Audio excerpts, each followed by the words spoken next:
Shalom, good morning Bapak Ibu. Senang ketemu dengan Bapak Ibu di pagi hari ini. Setiap pagi jam 5 pagi waktu Indonesia Barat bersama dengan saya Pendeta Suheri Gultom. Mari kita datang kepada Tuhan, mari kita cari Tuhan, kita dengarkan firman Tuhan, kita memuji Tuhan. Mari kita berdoa. Bapa di sorga, dalam nama Tuhan Yesus, berkatilah tayangan Menara Doa Pagi setiap jam 5 pagi. Berkatilah Tuhan semua umat-Mu yang menyaksikan. Berkatilah hamba-Mu dan kami semua tim sehati dipimpin oleh Roh Kudus. Supaya setiap tayangan ini jadi berkat bagi banyak orang. Siapapun, kapanpun, dimanapun tayangan ini dibuka. Mereka yang menyaksikannya diberkati Tuhan. Dipulihkan Tuhan keluarganya. Dipulihkan keuangan, dipulihkan kesehatan. Dipulihkan masalah pekerjaan lebih baik lagi. Kasih karunia Tuhan turun lewat penyampaian firman Allah dan kuasa Roh Kudus mengurapi kami semuanya. Di dalam nama Tuhan Yesus kami berdoa. Amin. Terima kasih ya Bapa. Ajar setiap kami Tuhan Yesus. Amin.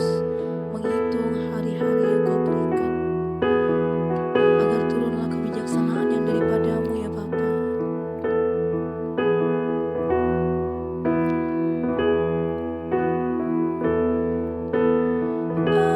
Ajar kami Tuhan menghitung hari-hari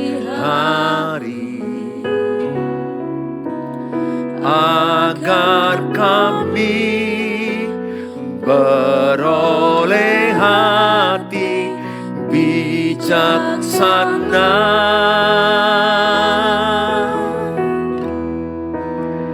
Ajar kami Bapa hidup dalam jalan-Mu, agar semua rencana-Mu digenapi.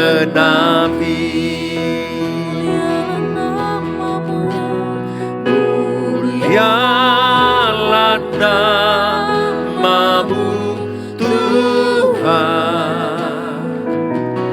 dan ajab jalan-Mu. Pimpin kami di setiap waktu. Besar setia-Mu Tuhan, agunglah karya-Mu. Yesus, kami bersyukur padamu. Mau diajar oleh-Mu ya Tuhan Yesus. Ajar kami Tuhan menghitung hari-hari agar kami beroleh hati bijaksana.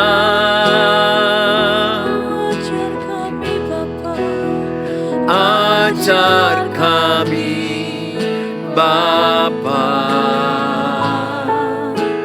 hidup dalam jalan-Mu, agar semua rencana-Mu digenapi.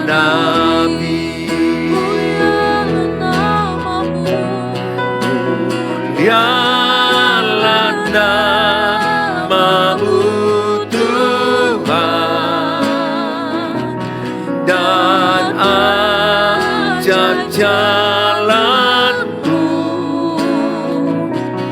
Pimpin kami di setiap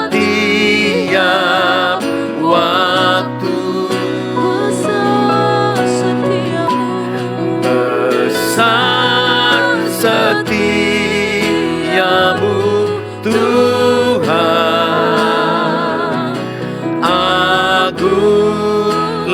karya-Mu,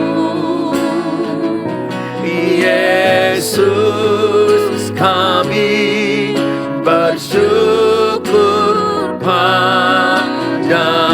Sekali lagi nyatakan, mulialah nama-Mu Yesus. Mulialah nama-Mu Tuhan, dan ajab jalan-Mu. Pimpin setiap kami Yesus. Pimpin kami di setiap waktu. Besar setiamu Tuhan, agunglah karya-Mu, Yesus, kami bersyukur padamu. Yesus, kami bersyukur. Yesus, kami bersyukur padamu. Yesus, kami bersyukur. Yesus, kami bersyukur padamu. Di pengakuan setiap kami Yesus, kami mengasihi-Mu dengan segenap Amin. hati dan jiwa. Amin Tuhan. Ku mengasihi Engkau Yesus dengan segenap hatiku. Aku mengasihi Engkau Yesus dengan segenap jiwaku. Sekali lagi dengan iman, nyatakan. Aku mengasihi Engkau Yesus dengan segenap hatiku. Aku mengasihi Engkau Yesus dengan segenap jiwaku. Ku renungkan firman-Mu siang dan malam, ku pegang perintah-Mu dan ku lakukan. Engkau tahu ya Tuhan, tujuan hidupku hanyalah untuk menyenangkan hati-Mu. Nyatakan kami mengasihi-Mu Yesus. Aku mengasihi Engkau Yesus dengan segenap hatiku. Aku mengasihi Engkau Yesus dengan segenap jiwaku. Ku renungkan firman-Mu siang dan malam, ku pegang perintah-Mu dan ku lakukan. Engkau tahu ya Tuhan, tujuan hidupku hanyalah untuk menyenangkan hati-Mu. Ku renungkan firman-Mu siang dan malam, ku pegang perintah-Mu dan ku lakukan.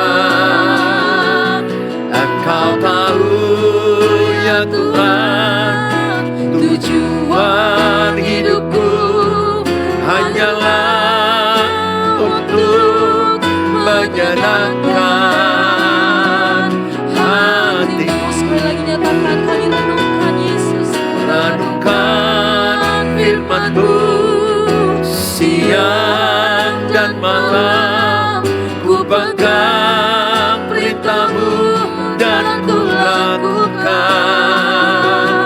Engkau tahu ya Tuhan, tujuan hidupku hanyalah untuk menyenangkan hatimu. Menyenangkan hatimu. Menyenangkan hatimu selamanya Yesus. Menyenangkan hatimu. Mari kita berdoa, mari kita sembah Tuhan. Kami sembah nama, Kami mau menyenangkan, kami menyenangkan hatimu Tuhan. Itulah kerinduan kami, setiap merenungkan firman-Mu siang dan malam, kesempatan melakukan perintah-perintah-Mu, melakukan kehendak-Mu. Mampukan kami Tuhan, mampukan kami menjadi pelaku firman Allah. selamanya. Terima kasih Tuhan, terima kasih, terima kasih. Kami bersyukur, jadikan kami pelaku firman, jadikan kami sesuai rencana-Mu. Haleluya, haleluya. Terima kasih. Terima kasih Yesus.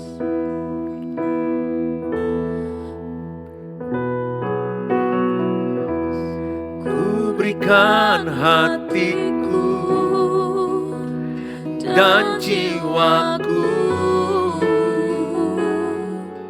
semuanya bagi-Mu di dalam hidupku, di setiap waktu. Nyatakan jalan-Mu, ku berikan hatiku dan jiwaku, semuanya bagi-Mu di dalam hidupku, di setiap waktu. Nyatakan jalan-Mu, ku berikan hatiku dan jiwaku, Semuanya Tuhan, semuanya bagi-Mu di dalam hidupku, di setiap waktu. Nyatakan jalan-Mu, nyatakan jalan-Mu Yesus. nyatakan jalan-Mu, Nyatakan jalan-Mu, nyatakan jalan-Mu.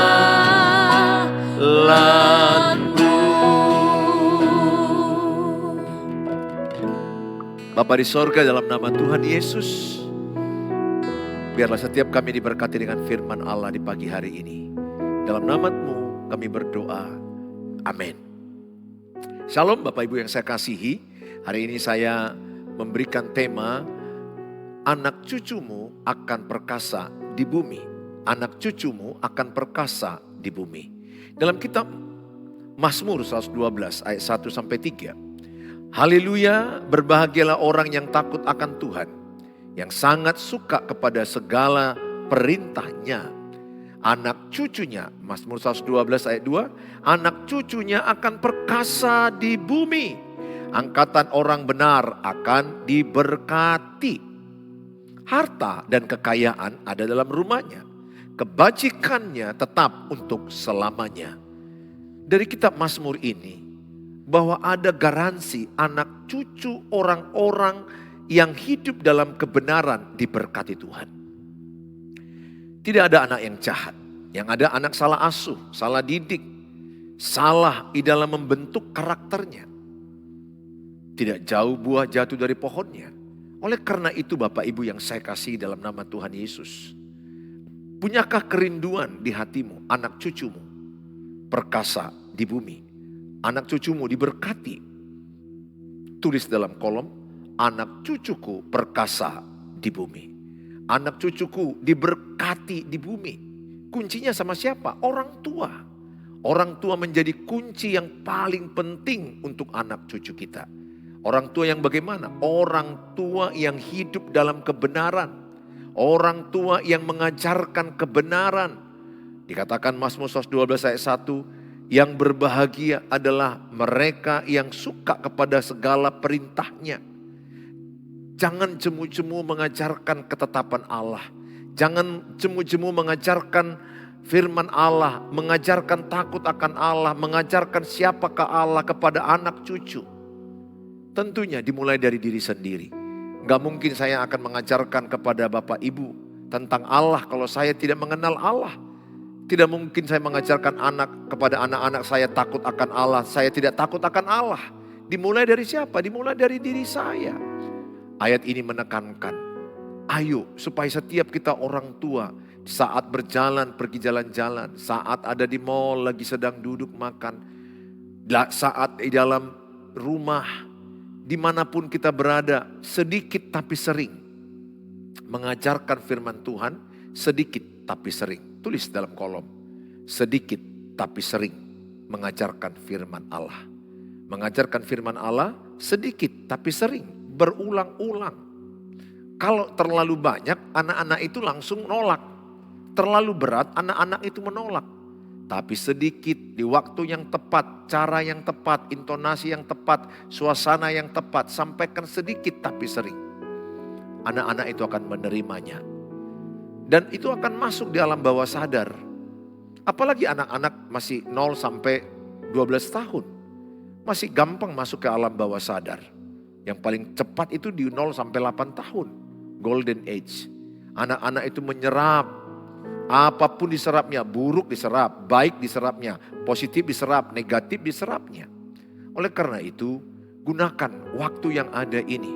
Ayat ini menggaransi bahwa anak cucunya akan perkasa. Jangan takut anakmu tidak kaya. Jangan takut anakmu tidak berhasil. Jangan takut anakmu nanti makan apa. Jangan takut anakmu nanti kau tidak jadi orang. Selama ini jadi apa? Saudara, takutlah kalau anakmu tidak dalam kebenaran. Takutlah kalau anakmu tidak hidup dalam ketetapan-ketetapan Tuhan. Takutlah kalau anakmu tidak lagi baca Alkitab tiap hari. Takutlah kalau anakmu hidup dalam dosa perzinahan. Takutlah kalau anakmu hidup dalam pergaulan bebas. Takutlah kalau anak-anakmu menyimpang dari firman Allah. Lihat anak-anakmu Bapak Ibu. Investasi terbesar kepada anak. Orang Batak bilang anak kokido, hamoraon diau. Artinya apa? Anak-anakkulah kekayaan bagiku. 3 Yohanes 1 ayat 4 bilang begini. Bahwa sukacita orang tua adalah melihat anak-anaknya hidup dalam kebenaran.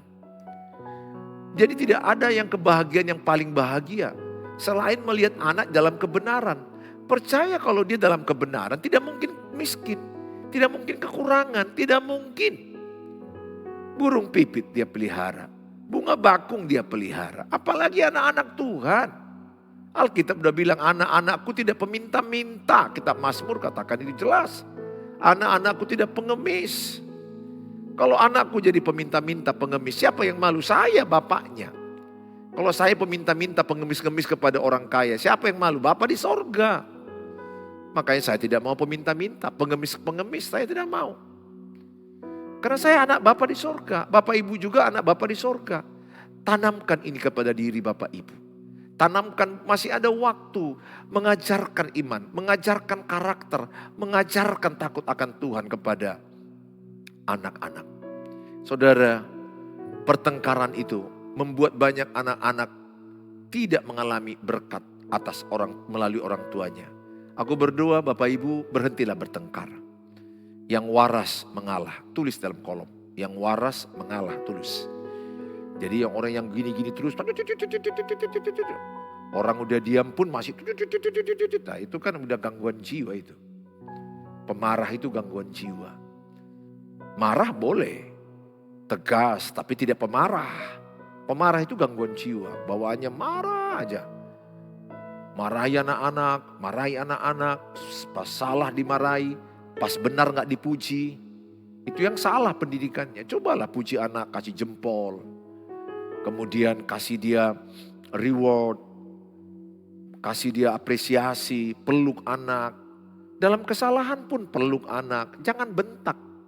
Ingat, sekali bentakan, sel saraf itu rusak sekian juta. Banyak rusak. Jadi trauma, pemalu, penakut. Kasihan anak-anak yang sering dibentak. Aku berdoa, jangan pernah bentak anak. Seorang opung telepon saya, mungkin lagi menyaksikan ini, yang sering melihat YouTube ini. Terima kasih opung, saya gak sebut marganya atau namanya. Dia berkata, doakanlah menantuku sama boruku yang masih mau membentak cucunya. Cucunya masih ya umur-umur 6-7 tahun mau SD. Dan dia bilang sering dibentak. Saya bilang kasihan. Saya merasa sedih waktu disampaikan itu. Saya sedih melihat orang tua bentak anak. Bukan gak boleh marah ya. Boleh, marah boleh, tegas boleh. Tapi nadanya benar. Bentak itu artinya apa? Kita menyakiti dia, menghancurkan dia, merusak hidupnya. Jangan lakukan itu. Saya sudah bertahun-tahun gak pernah bentak anak. Lama sudah. Anakku sekarang jadi sahabatku. Saya pernah dulu masa kecil mereka, saya menyesal. Saya kurang belajar. Mungkin masih ada luka di hatiku sehingga aku melukai anak-anak. Orang yang sudah bersih luka di hatinya, dia gak melukai siapapun lagi. Maka ingat, orang yang marah-marah itu orang yang terluka di hatinya. Orang yang menyakiti orang adalah orang yang ada sakit di hatinya. Orang yang melukai orang karena ada luka di hatinya. Apa yang keluar dari mulut, keluar dari hati. Itu yang saya lakukan pada masa kecil anak-anak saya. Tapi tidak terlalu sering juga. Hanya beberapa kali. Tapi itu pun saya menyesalnya, bukan main. Saudara, jangan bentak anakmu. Peluk anakmu. Ajari anakmu. Didik anakmu. Gak ada ayatnya berkata pukul anakmu. Mungkin ada ayat berkata pukul dengan rotan. Itu jangan dibahasakan dengan bahasa letterlet. Ambil rotan pukul. Bukan. Didik itu maksudnya. Didik, ajarin itu maksudnya. Berulang-ulang. Masa Bapak di surga suruh kita ngambil kayu, ngambil besi, ngambil rotan, pukul anak. Itu bahasa alegoris. Artinya simbol. Didik anakmu. Ya, didik anakmu dengan tegas. Itu benar. Didik anakmu dengan jelas berulang-ulang. Saudara yang saya kasihi.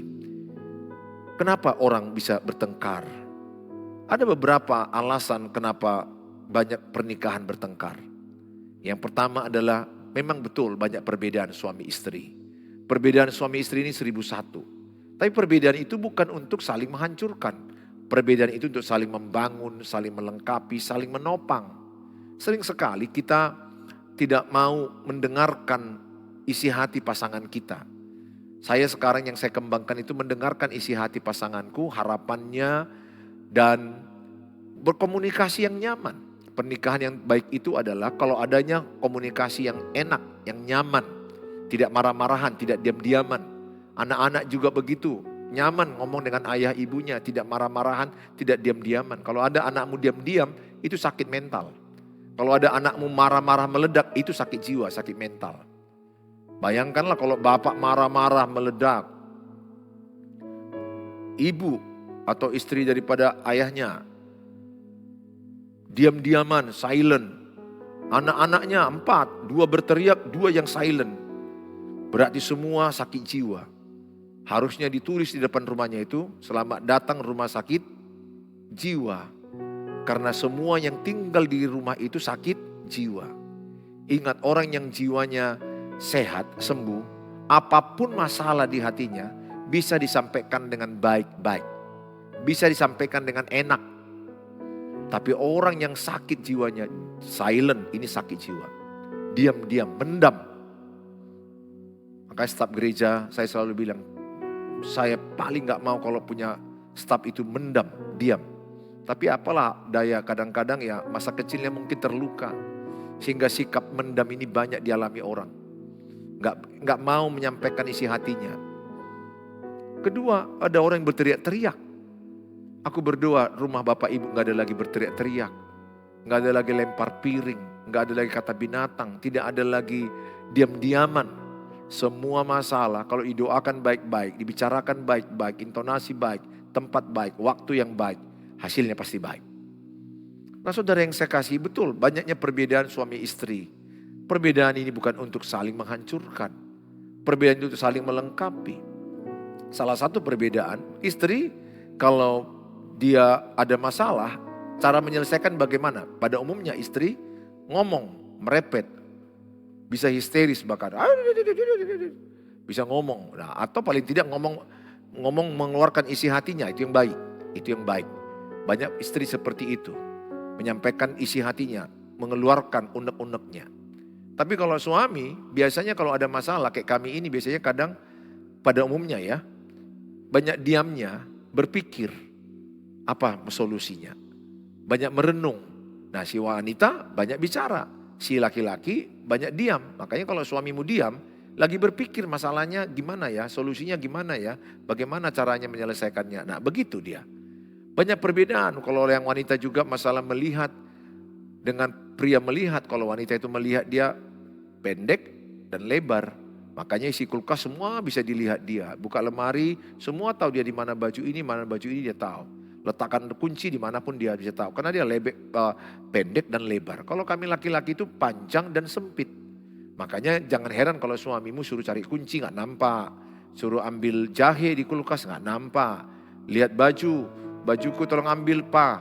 Di lemari bagian bawah sebelah kiri gak nampak. Kenapa? Karena memang kami didesain melihat jauh dan sempit.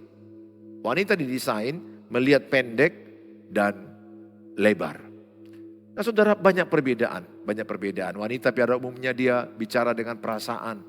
Kalau pria bicara dengan logika, banyak pakai pikiran.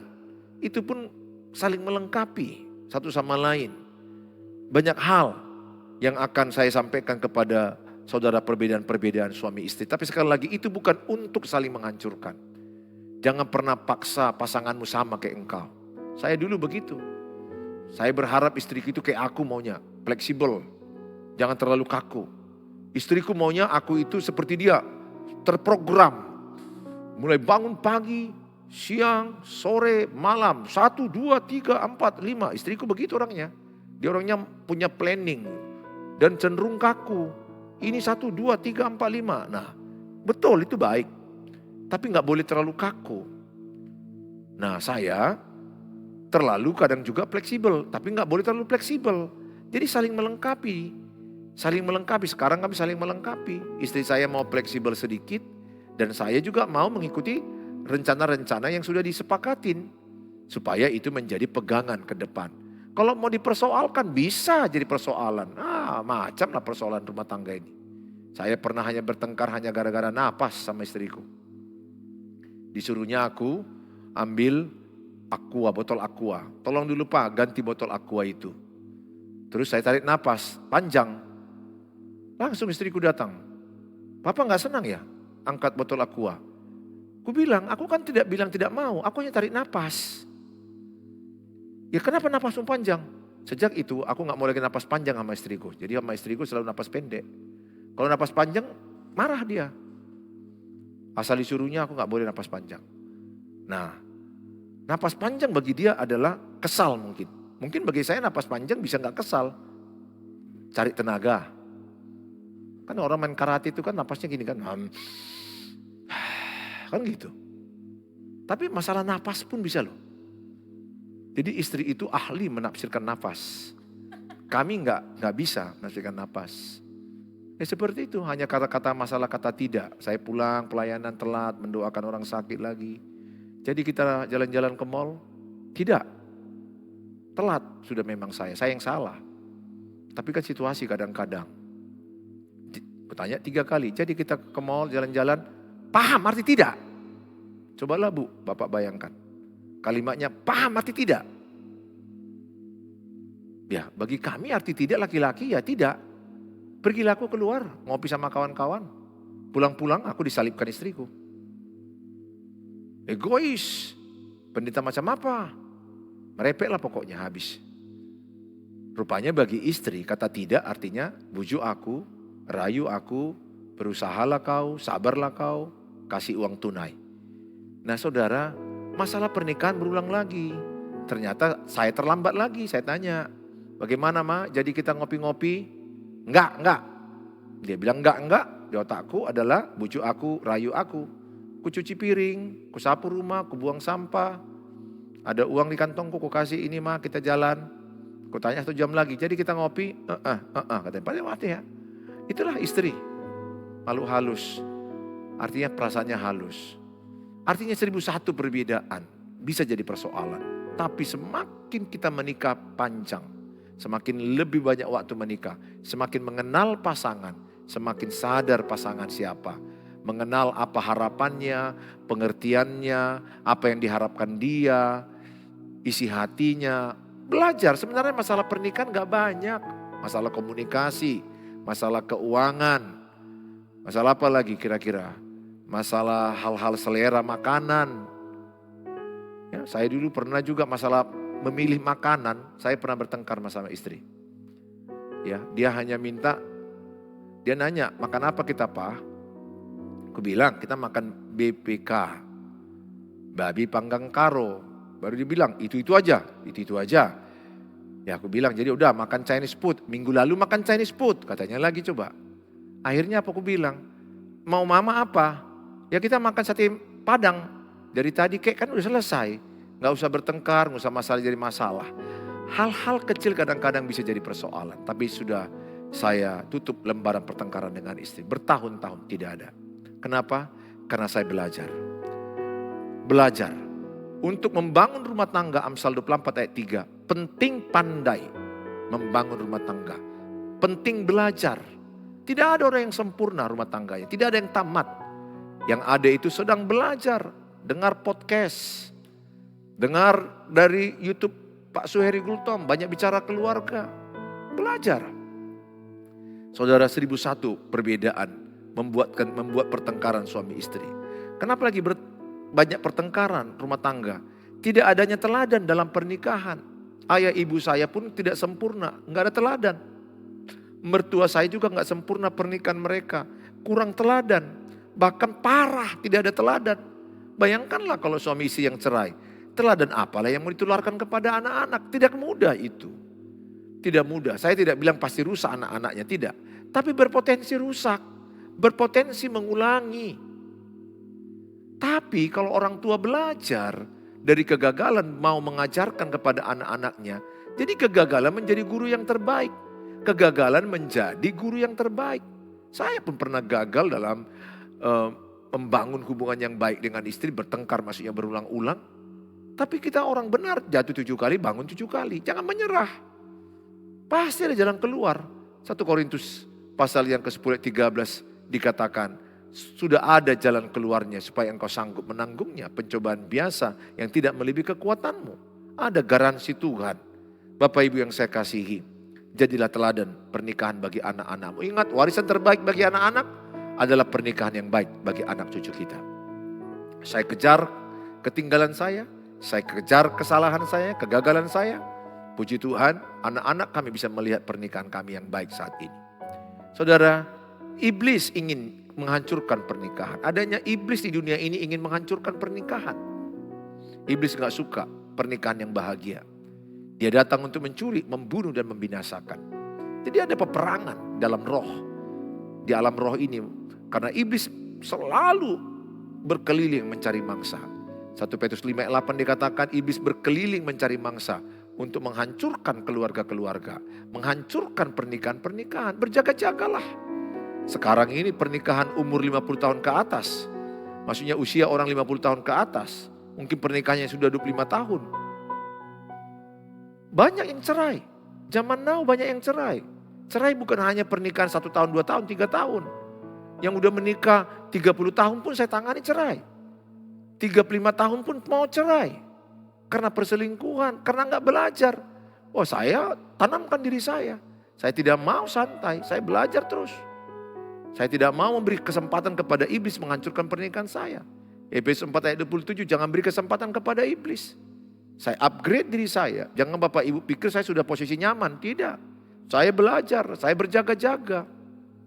Bagaimana pernikahan kami baik. Bagaimana tidak ada pertengkaran. Kenapa? Saya belajar. Dan saya waspada, saya berjaga-jaga. Karena ada iblis musuh kita yang ingin menghancurkan pernikahan. Apalagi pendeta. Wow, pendeta itu paling mata iblis itu paling kuat milik pendeta. Kenapa? Karena kalau hancur pernikahan pendeta, jemaat juga meniru teladan pendeta. Maka jemaat bilang pendeta aja juga hancur kok. Cerai kok, selingkuh kok ya. Ya sudah kita ikut juga. Jadi gampang jemaat hancur. Tapi jangan mau ya, mana tahu ada pendeta Bapak Ibu lihat hancur, selingkuh, jangan. Biarlah dia itu. Pendeta pun dia manusia juga yaitu. Saya pun manusia juga. Yang penting ibu, tanamkan di hati ibu. Aku mau mewariskan pernikahan baik kepada anak cucuku. Yang keempat, kurangnya pengetahuan pernikahan dalam keluarga. Banyaknya perbedaan suami istri sehingga banyak pertengkaran, persoalan. Tidak adanya teladan dalam pernikahan nomor 2. Iblis ingin menghancurkan pernikahan, kurangnya pengetahuan pernikahan dalam keluarga. Amsal 24 ayat 3 dikatakan, dalam Amsal 24 ayat 3, dengan hikmat rumah didirikan, dengan kepandaian itu ditegakkan. Perlu ada hikmat, pengertian, kepandaian. Untuk pandai harus belajar. Tuhan Yesus memberkati kita, mari kita berdoa.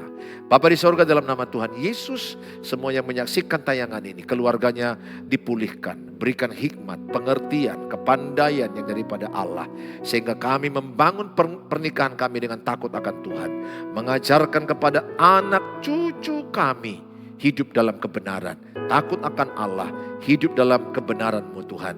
Dan kami gak perlu khawatir akan masa depan anak cucu kami. Karena Engkau menjamin masa depan anak-anak yang takut akan Tuhan. Berkatilah Tuhan setiap mereka yang menyaksikan tayangan ini. Suami istri dipulihkan. Pernikahan mereka bisa lebih baik. Pasangan yang lari dikembalikan. Kembali kepada pasangan yang semula. Anak-anak yang trauma dipulihkan. Anak-anak yang terluka dipulihkan. Orang tua juga hatinya dipulihkan. Supaya orang tua hatinya pulih. Memulihkan anak-anak mereka. Tuhan, bungkuslah dengan darah-Mu setiap keluarga-keluarga yang menyaksikan tayangan ini. Karena ada iblis yang ingin menghancurkan pernikahan-pernikahan. Ada iblis yang menghancurkan anak-anak dan keluarga. Bungkuslah dengan darah Tuhan Yesus. Biarlah kami berjaga-jaga. Biarlah kami waspada. Biarlah kami terus mengupgrade diri kami. Mempelajari tentang keluarga dan pernikahan. Hamba-Mu berdoa dalam nama Tuhan Yesus. Berkatilah setiap yang sakit juga. Taruh bagian tangan kanan di bagian tubuhmu yang sakit dalam nama Tuhan Yesus. Tuhan mengurapi bagian tubuhmu yang sakit. Terimalah mujizat kesembuhan. Sembuhlah oleh bilur-bilurnya. Sembuhlah oleh kuasanya. Dalam nama Tuhan Yesus sering perkatakan, aku sembuh, aku sehat oleh bilur-bilur Tuhan Yesus. Tuhan berkati obatmu dan Tuhan berkati tenaga medis yang engkau kunjungi. Tuhan memberkati juga keuanganmu, pekerjaanmu, usahamu, ekonomimu. Semakin diberkati Tuhan. Diberikan hikmat, kreativitas, kekuatan, semangat, kesehatan. Pembeli yang cukup untuk membeli apa yang engkau jual. Tuhan berkati. Tuhan berkati juga Tuhan buat mereka yang membutuhkan pasangan. Mereka yang membutuhkan keturunan, membutuhkan penjualan rumah, penjualan tanah. apapun yang mereka tulis dalam kolom-kolom ini, hamba mau berdoa berkat Tuhan turun. Diberkatilah yang mengandalkan Tuhan, diberkati yang berharap kepada Tuhan. Mari kita mengucapkan doa. Bapa kami yang di sorga, dikuduskanlah namamu. Datanglah kerajaanmu, jadilah kehendak-Mu di bumi seperti di sorga. Berikanlah kami pada hari ini makanan kami yang cukupnya, dan ampunilah kami akan kesalahan kami, seperti kami juga mengampuni orang bersalah pada kami. Dan janganlah bawa kami ke dalam pencobaan, tapi lepaskanlah kami daripada yang jahat, karena Engkau yang punya kerajaan dan kuasa dan kemuliaan sampai selama-lamanya. Bawalah berkat damai sejahtera dari Allah Bapa, cinta kasih sempurna Tuhan Yesus, penyertaan Allah Roh Kudus, menyertai kita yang percaya. Sama-sama katakan amin. Amin. Sampai ketemu di waktu yang akan datang. Bapak Ibu, bagilah link ini, sharelah sebanyak mungkin kepada banyak orang. Dengan Bapak Ibu membagi link ini, Bapak Ibu sudah terlibat dalam pemberitaan firman Tuhan. Dan Bapak Ibu yang rindu menghubungi saya di WA 0811 637347 untuk konseling, tapi hanya di chat, jangan di call, karena jadwal saya sudah padat. Kita usahakan bisa untuk bertemu dan atau kita bisa melalui WA call. Bapak Ibu yang terberkati, ingin mendukung pelayanan hamba Tuhan, silakan menabur di dalam rekening yang ada. Tuhan Yesus memberkati saudara, kiranya berkat firman memberkati setiap saudara. Dalam Tuhan Yesus, diberkati setiap yang menyaksikan. Amin. Bye-bye, sampai ketemu besok pagi jam 5 pagi. Sarangeo, I love you so much. Horas, Yahubu, menjua-jua, shalom.